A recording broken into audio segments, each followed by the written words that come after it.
نحمدہ ونصلی علی رسولہ الکریم اما بعد بسم اللہ الرحمن الرحیم اللہم صلی علی محمد وعلی آل محمد کما صلیت علی ابراہیم وعلی آل ابراہیم انک حمید مجید اللہم بارک علی محمد وعلی آل محمد کما بارکت علی ابراہیم وعلی آل ابراہیم انک حمید مجید رب اشرح لی صدری ویسر لی امری واحلل عقدۃ من لسانی یفقہوا قولی واجعل لی وزیرا من اہلی آمین یا رب العالمین۔ ناظرین کرام السلام علیکم ورحمۃ اللہ وبرکاتہ۔ بیان سیرت سیریز میں آپ کو خوش آمدید کہتے ہیں۔ رسالت مآب صلی اللہ علیہ وآلہ وسلم کی سیرت مبارکہ کا بیان قدم بقدم آپ کی خدمت میں ہم پیش کر رہے ہیں، اور آپ کے علم ہے کہ گزشتہ نشستوں میں ہجرت مدینہ کے سفر کا تذکرہ ہوا۔ آج انشاءاللہ کلام کو ہم آگے بڑھائیں گے، اور رسالت مآب صلی اللہ علیہ وسلم کی ہجرت کے بعد یثرب میں آپ کی تشریف آوری جو اب مدینۃ النبی بنے گا صلی اللہ علیہ وسلم۔ تو آج ہم بات کریں گے بیان سیرت سیریز میں نبی کریم صلی اللہ علیہ وآلہ وسلم مدینہ منورہ میں۔ آج کے نشست میں بھی اس پر کلام ہوگا، اور آئندہ کے نشست میں بھی اسی کے تسلسل میں مزید کچھ گفتگو آپ کے سامنے رکھیں گے۔ آپ کے علم ہے کہ پچھلی نشستوں میں ہجرت مدینہ کا تذکرہ ہوا، 2 نشستوں میں ہم نے اس کا تذکرہ آپ کے سامنے کیا۔ اب اللہ کے پیغمبر صلی اللہ علیہ وسلم ہوتے ہوتے کئی دنوں کا سفر طے کر کے اور دور دراز کے علاقوں سے، اور کبھی ایک علاقے میں کبھی دوسرے علاقے میں، روٹین کے راستے سے ہٹ کر آپ نے راستے اختیار کیا۔ اب اللہ کے پیغمبر علیہ الصلوۃ والسلام مدینہ منورہ تشریف لائیں گے، البتہ اس سے قبل قباء کا علاقہ ہے، بنو سالم کا علاقہ ہے، اور پھر مدینۃ النبی صلی اللہ علیہ وسلم آپ پہنچیں گے۔ یہ باتیں انشاءاللہ آپ کے سامنے ہم رکھنا چاہیں گے۔ قباء میں آپ صلی اللہ علیہ وآلہ وسلم کی تشریف آوری پیر 8 ربیع الاول سن 14 نبوت، یعنی آغاز وحی کو 14 برس ہوا چاہتے ہیں، یعنی سن 1 ہجری مطابق 23 ستمبر 622 عیسوی کو رسول اللہ صلی اللہ علیہ وسلم قباء میں وارد ہوئے۔ اور عیسوی سن تو پہلے سے بھی استعمال میں تھا۔ آپ کے علم میں ہے کہ صحابہ کرام کے اجماع سے اور ان کے متفقہ رائے سے سن ہجری کا آغاز کب ہوا؟ ہجرت مدینہ کے تعلق سے۔ چنانچہ سن 1 ہجری بمطابق 23 ستمبر 622 کو رسول اللہ صلی اللہ علیہ وسلم قباء میں وارد ہوئے، اور یہ 8 ربیع الاول کی تاریخ ہے، اور 14 نبوت یعنی آغاز وحی کو 14واں سال ہوا چاہتا ہے۔ مسلمان آپ صلی اللہ علیہ وسلم کی آمد کی خوشی میں نعرے تکبیر بلند کرتے ہوئے استقبال کے لیے نکل پڑے۔ پھر آپ صلی اللہ علیہ وسلم سے مل کر تحیہ نبوت پیش کیا، اور گرد و پیش پروانوں کی طرح جمع ہو گئے۔ اس وقت آپ صلی اللہ علیہ وسلم پر سکینت چھائی ہوئی تھی، اور یہ وحی نازل ہو رہی تھی۔ آیت ابھی میں آپ کے سامنے پیش کروں گا، البتہ نوٹ کیجئے گا کہ انصار مدینہ، جو اب انصار مدینہ کا لقب جنہیں ملے گا، وہ تو منتظر تھے اور بار بار انتظار میں رہتے تھے، اور اب جو رسول اللہ علیہ السلام کی آمد ہوئی ہے قباء میں، تو ظاہری بات ان کی خوشی کا عالم کیا ہوگا۔ اللہ کے پیغمبر علیہ الصلوۃ والسلام کی نبوت کا اقرار بھی کیا، آپ کے صلاۃ رحمت بھی یعنی دعائے رحمت بھی انہوں نے پیش کی ہوگی، اور پروانوں کی طرح آپ کے پاس جمع ہو گئے۔ اللہ کے پیغمبر علیہ السلام پر اس موقع پر ایک وحی، ایک آیت نازل ہو رہی تھی، اس کا تذکرہ کرتا ہوں میں آپ کے سامنے۔ یہ سورہ تحریم کی آیت نمبر 4 ہے۔ اللہ تعالیٰ فرماتے فَإِنَّ اللَّهُ وَمَوْلَاهُ وَجِبْرِيلُ وَالصَّالِحُ الْمُؤْمِنِينَ وَالْمَلَائِكَةُ بَعْدَ ذَلِكَ ظَهِيرٌ۔ ترجمہ، اور اللہ ان صلی اللہ علیہ وسلم کا مولا ہے، اور اس کے بعد جبریل اور تمام صالح اہل ایمان اور تمام فرشتے ان کے ساتھی اور مددگار ہیں۔ مولا سے مراد پشت پناہ کارساز، سب سے بڑھ کر تو اللہ ہے جو رسول اللہ صلی اللہ علیہ وسلم کی پشت پناہی فرمانے والا ہے اور ان کا کارساز ہے، اور اللہ کے حکم سے جبرائیل بھی اور صالح اہل ایمان بھی رسول اللہ صلی اللہ علیہ وسلم کے، اور تمام فرشتے بھی نبی اکرم صلی اللہ علیہ وسلم کے مددگار ہیں۔ یہ ذکر آئے قرآن میں سورۃ التحریم آیت نمبر 4 میں۔ اس کے بعد اور کچھ واقعات پیش آئے، ان کا تذکرہ آپ کے سامنے رکھیں گے۔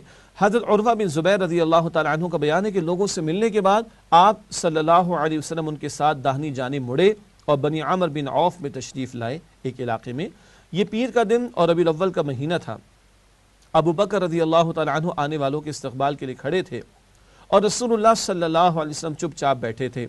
انصار کے جو لوگ آتے جنہوں نے رسول اللہ صلی اللہ علیہ وسلم کو دیکھا نہ تھا، وہ سیدھے ابو بکر رضی اللہ تعالیٰ عنہ کو سلام کرتے، یہاں تک کہ رسول اللہ صلی اللہ علیہ وسلم پر دھوپ آ گئی اور ابو بکر رضی اللہ تعالیٰ عنہ نے چادر تان کر آپ پر سایہ کیا، تب لوگوں نے پہچانا کہ یہ رسول اللہ صلی اللہ علیہ وسلم ہے۔ اندازہ کیجئے گا، ایسا عام معاملہ ہوتا اللہ کے رسول علیہ السلام کا نشست و برخاست کا، صحابہ کرام کے درمیان بھی عموماً گھل مل کر بیٹھ جایا کرتے تھے۔ آپ صلی اللہ علیہ وسلم نے خود اپنے لیے کوئی امتیازی شان، کو خاص پروٹوکول پسند نہیں فرمایا، اور یہاں عالم یہ کہ لوگ صدیق اکبر کو سلام کرو اور آپ خاموش بیٹھے ہوئے ہیں، اور جب دھوپ آئی ہے اور ابو بکر رضی اللہ تعالی عنہ نے پردہ یعنی چادر تان کر گویا کہ سایہ فرمایا ہے، تب لوگوں کو پتہ چلا کہ رسول اللہ صلی اللہ علیہ وسلم وہاں بتشریف فرما ہے۔ اس سے ہمارے لیے بڑی رہنمائی ہے کہ ہم بھی، ہماری تو اوقات کیا ہے، ہماری تو حیثیت کیا ہے، لیکن بات وہی کہ ذرا وہ کہتے ہیں نا، حسن مل جاتا تو نزاکت آ جاتی ہے، ذرا دو پیسے جیب میں آ کے تو گردن تن جاتی ہے، اور ذرا کوئی بڑی پوزیشن اختیار مل جائے تو سینہ چوڑا ہو جاتا ہے۔ لیکن امام الانبیاء کو دیکھیے صلی اللہ علیہ وسلم عام لوگوں کی طرح مجمع میں بھی موجود ہوتے تھے، بیٹھ جایا کرتے تھے، اور یہاں تو لوگوں کو بعد میں پتہ چلا کہ وہ صدیق ہیں جو کھڑے ہیں رضی اللہ تعالیٰ عنہ، اور یہ رسول اللہ صلی اللہ علیہ وسلم جو کہ تشریف فرما ہیں۔ ادھر حضرت علی رضی اللہ تعالیٰ عنہ نے مکہ میں 3 روز ٹھہر کر اور لوگوں کی جو امانت رسول اللہ صلی اللہ علیہ وسلم کے پاس تھی انہیں ادا کر کے پیدل ہی مدینے کا رخ کیا اور قباء میں رسول اللہ سے آ ملے صلی اللہ علیہ وسلم۔ یہ 2.5 جملے جو آپ اسکرین پر ملاحظہ فرما رہے ہیں، مگر اس میں کتنی بڑی تفصیل ہے۔ امانتیں واپس لوٹائی ہیں، یہ ذکر پہلے بھی آ چکا ہے۔ جان کے دشمنوں کو یہ اعتبار ضرور تھا کہ محمد صلی اللہ علیہ وسلم صادق بھی اور امین بھی ہیں، امانت رسول اللہ کے پاس تھی، اور جان کے دشمنوں کی امانتیں بھی واپس کی گئی ہیں، اور اعتبار تھا اللہ کے رسول علیہ السلام کا، اعتماد تھا اللہ کے رسول علیہ السلام کا، مان بھی ہوگا سیدنا علی کے تعلق سے کہ ان کو چھوڑ کر آئے ہیں، اور انہوں نے امانتیں لوٹائی، 3 دن تک قیام کیا ہے، بڑی خطرے کی کیفیت میں وہ سوئے ہیں رسول اللہ علیہ السلام کے بستر پر۔ البتہ اس رات جو انہیں نیند آئی وہ کبھی بھی ویسی نیند ان کو نہیں آئی، البتہ وہ ساری امانتیں لوٹائیں اور پیدل سفر کیا ہے مدینہ کی طرف۔ 450-500 کلومیٹر بنتا ہے، جملے میں کہنا تو آسان ہے، پیدل سفر کیا، کئی روز لگے ہوں گے، اور بالآخر وہ بھی رسول اللہ صلی اللہ علیہ وسلم سے آ ملے ہیں قباء ہی کے علاقے میں۔ رسول اللہ صلی اللہ علیہ وسلم نے قباء میں کچھ دن قیام فرمایا، اور اسی دوران میں مسجد قباء کی بنیاد رکھی اور اس میں نماز بھی پڑھی۔ یہ آپ صلی اللہ علیہ وسلم کے ظہور نبوت کے بعد پہلی مسجد ہے جس کی بنیاد تقوی پر رکھی گئی۔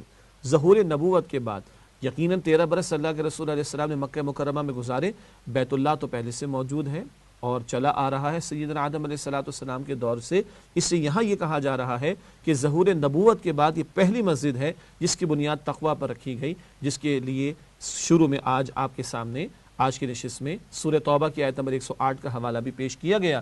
اور مسجد قباء کی خاص فضیلت آپ کے علم میں ہے، بعد کے دور میں تفصیل آئی تھی، جب صحابہ کرام مکہ مکرمہ سے ہجرت کر کے مدینہ آ گئے تو ظاہری بات ہے بیت اللہ کی محبت بھی تھی، عمرے کے ادا کرنے کا ذوق و شوق بھی تھا، لیکن ابھی تو راستے بند تھے، صحابہ ادھر ہی محدود ہیں مدینہ طیبہ میں، تو اللہ کے رسول علیہ السلام نے فرمایا کہ جو اپنے گھر سے وضو کر کے مسجد قباء میں جا کر 2 رکعت ادا کرے، اللہ سبحانہ وتعالی اس کو ایک مقبول عمرے کا اجر عطا فرمائے گا۔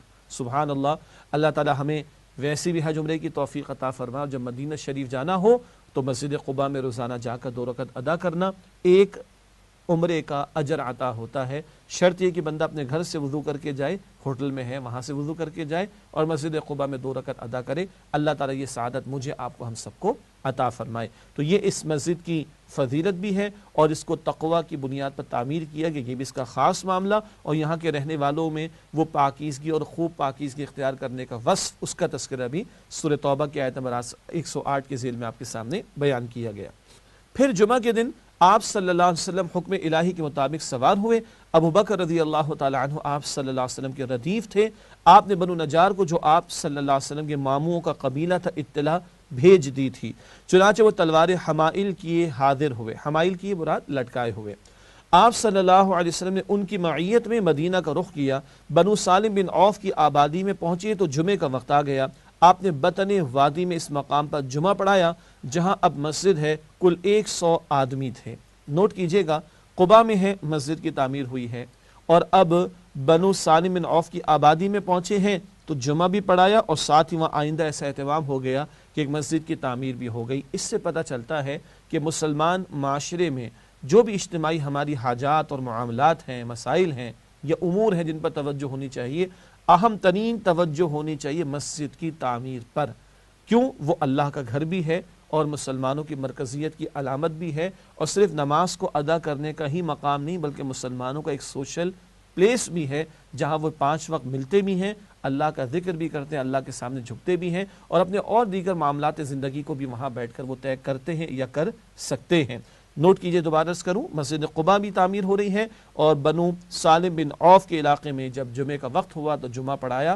یہ پہلا جمعہ تھا رسول اللہ علیہ السلام نے جو پڑھایا، باقی تفصیلی احکامات بعد میں آئے ہیں، لیکن یہاں جمعے کا اہتمام آپ نے فرمایا۔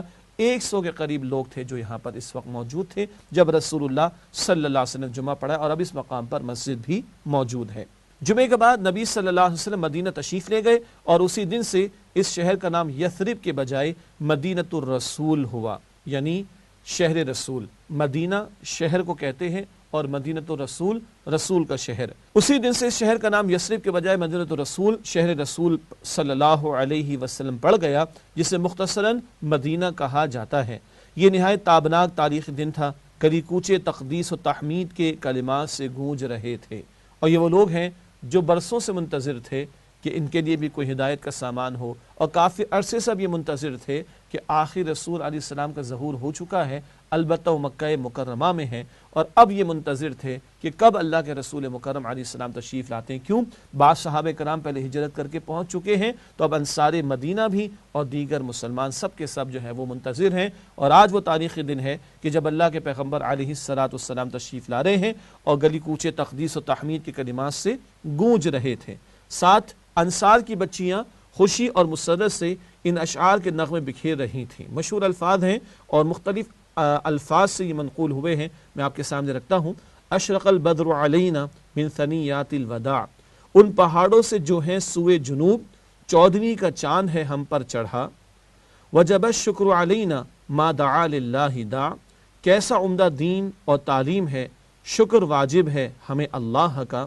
ایھا المبعوث فینا جئت بالامر المطاع، ہے اطاعت فرض تیرے حکم کی، بھیجنے والا ہے تیرا کبریا یعنی اللہ۔ ناظرین کرام، یہ انصار کی بچیوں نے اپنے جذبات کا اظہار کیا، خوشی اور مسرت کا اظہار کیا، اور ان الفاظ سے رسول اللہ علیہ السلام کا استقبال ہو رہا ہے۔ ضمن ایک بات عرض کر دوں، ہمارے بعض وہ لوگ کہ جو موسیقی کے رسیہ ہیں اور نہ جانے کتنے غلط کاموں کے رسیہ ہیں، وہ کہتے ہیں اسلام تو موسیقی کی تعلیم دیتا ہے، استغفر اللہ، اسلام تو گانے کی بھی بات کرتا ہے، انا للہ و انا الیہ راجعون، اور پھر اس موقع کو لوگ کوٹ کرتے ہیں۔ وہ دیکھیے بچیاں بھی تو گا رہی تھیں، اللہ اکبر کبیرہ، وہ بھائی بچیاں تھیں نمبر ایک، اور کیا الفاظ تھے؟ الفاظ تو سنے آپ نے، اشرق البدر علینا من ثنیات الوداع وجب الشکر علینا ما دعا للہ داع ایھا المبعوث فینا جئت بالامر المطاع۔ یہ تو تمام کے تمام تعریف و توصیف ہو رہی ہے رسول اللہ صلی اللہ علیہ وآلہ وسلم کی۔ بچیاں ہیں نمبر ایک، اور اشعار ہیں بڑے قیمتی، اور ثنا یا تعریف بیان ہو رہی رسول اللہ صلی اللہ تعالی علیہ وآلہ وسلم کی، تو کوئی حرج کی بات نہیں۔ آج اگر بچیاں ہوں، بچیوں سے مراد نابالغ بچیاں، اور یہ بھی ذہن میں رہے کہ ابھی تو رسول اللہ صلی اللہ علیہ وسلم مدینہ منورہ تشریف لائے ہیں، ابھی تو شریعت کے احکامات آئیں گے، بعد کے ادوار میں جا کر، بعد کے سالوں میں جا کر سورۃ النور کا نزول ہوگا، سورۃ الاحزاب کا نزول ہوگا، پردے کے احکامات بیان ہوں گے، چہرے کے پردے کا بھی ذکر آ جائے گا، بہت سارے امور کی ممانعت بعد میں آئے گی، شراب کی حرمت ہے، سود کی حرمت ہے، وغیرہ وغیرہ، یہ سارے احکامات تو بعد میں آئیں گے۔ تو شریعت کے احکامات جو تدریجاً عطا ہوئے، اس تدریج کی تفصیل کو بھی سامنے رکھنا ضروری ہے۔ البتہ ایک واقعے کو اٹھا کر، اور کتنا پاکیزہ معاملہ اور کتنا پاکیزہ موقع ہے، اور اس کو اپلائی کیا جائے معاذ اللہ ہوس پرستی کے لیے، اور یہ فلمیں، ڈرامے، ناچ گانے اور گانوں کے لیے اور گیت کے لیے، تو کس قدر یہ ظلم کی بات ہوگی۔ اللہ تعالیٰ ایسے ظلم اور بے انصافی سے ہم سب کی حفاظت فرمائے۔ تو حاصل کلام یہ ہے کہ شریعت کے احکامات جو تدریجاً عطا ہوئے، ان کی اس تدریج پر بھی توجہ کرنے کی ضرورت ہے۔ باقی وہ لوگ کہ جو اپنے نفس کے غلام بننا چاہتے ہیں، منچاہی باتوں کو چاہتے ہیں کہ کہیں نہ کہیں سے شریعت سے دلیل لے آئے، تو کیا کہا جا سکتا ہے سوائے اس کے کہ خود بدلتے نہیں قرآن کو بدل دیتے ہیں، ہوئے کس درجے فقیہان حرم بے توفیق۔ اللہ تعالیٰ ایسے ظلم و بے انصافی سے ہم سب کی حفاظت فرمائے۔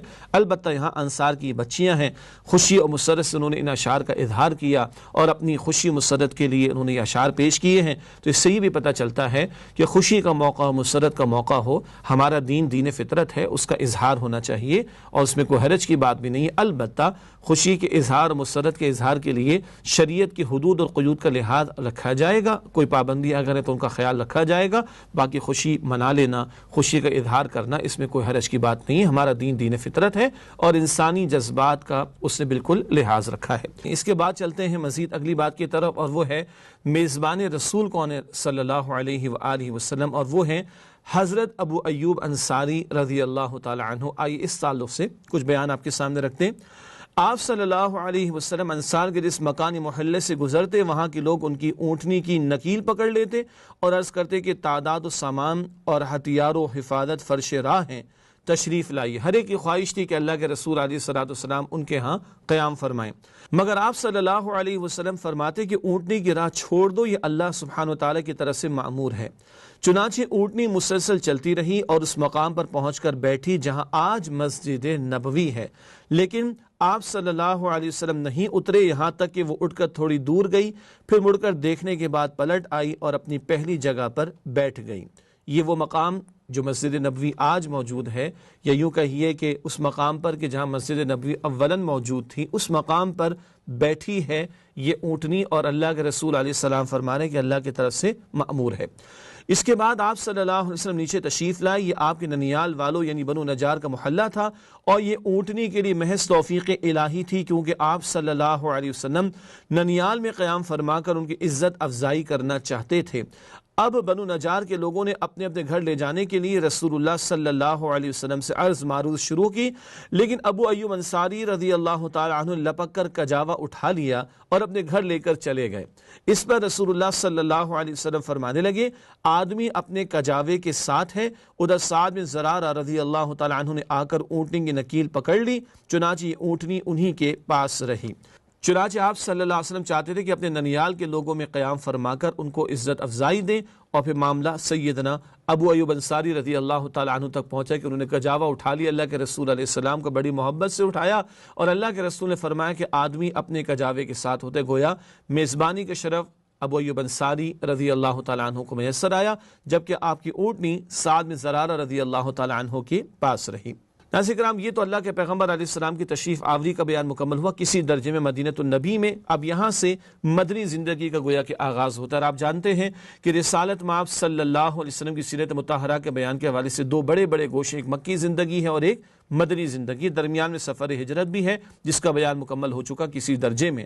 حدیث رسول صلی اللہ علیہ وآلہ وسلم پیش خدمت ہے، یہ صحیح بخاری کی روایت ہے۔ اللہ کے رسول علیہ السلام مدینہ شریف تشریف لے آئے ہیں، اور یہاں کے بعض صحابہ کرام کو کچھ بخار بھی ہو گیا تھا، کچھ ظاہر کی مشکلات بھی نظر آ رہی تھیں، تو رسول اللہ علیہ السلام نے دعا فرمائی، اے اللہ ہمارے نزدیک مدینہ کو اسی طرح محبوب کر دے جیسے مکہ محبوب تھا یا اس سے بھی زیادہ، اور مدینہ کی فضا صحت بخش بنا دے، اور اس کے ساع اور مد یعنی غلے کے پیمانوں میں برکت دے، اور اس کا بخار منتقل کر کے جحفہ پہنچا دے۔ یہ ایک علاقے کا نام ہے۔ کئی باتیں ہیں، اے اللہ مدینہ کو محبوب کر دے جیسے کہ مکہ ہمیں محبوب تھا یا اس سے بھی زیادہ، اللہ اکبر۔ اے اللہ مدینہ کی فضا کو صحت بخش بنا دے۔ سیدنا بلال رضی اللہ تعالیٰ عنہ کچھ ان کی بھی طبیعت ناساز ہو گئی، بعض دیگر صحابہ کرام کی بھی طبیعت ناساز ہو گئی، رسول پاک علیہ السلام دعا فرما رہے، اور ذرا معاشی معاملات بھی ہیں، تو ساع اور مد یعنی مدینہ کے جو یہ غلے کے پیمانے، اللہ ان میں برکت عطا فرما دے، اس میں کم میں کفایت ہو جائے، برکت اس کا نام بھی ہے۔ اللہ تعالیٰ معاملات کو سمیٹ دے، برکت اس کا نام بھی ہے۔ ویسے برکت کہتے ہیں اس بات کو کہ غیر محسوس طریقے پر کسی شے میں اللہ کی نصرت شامل ہو جائے اور اس میں بڑھوتری ہو جائے، نشو نما ہو جائے، یہ برکت کی دعا ہو رہی۔ اور جو بخار بعض صحابہ کرام کو آ گیا تو اللہ کے نبی نے دعا فرمائی کہ اللہ اس کا بخار منتقل کر کے جحفہ پہنچا دے۔ یہ کسی علاقے کا نام ہے کہ یہاں میرے ساتھیوں کو اللہ صحت میسر آ جائے، شفا میسر آ جائے، آسانی میسر آ جائے۔ اللہ تعالی ہمیں زیادہ سے زیادہ نبی مکرم علیہ الصلوۃ والسلام کی محبت اور آپ کی سیرت کا ذوق و شوق اور اس کے تقاضوں پر عمل کی توفیق عطا فرمائے۔ اللہم صلی علی محمد وعلی آل محمد کما صلیت علی ابراہیم وعلی آل ابراہیم انک حمید مجید۔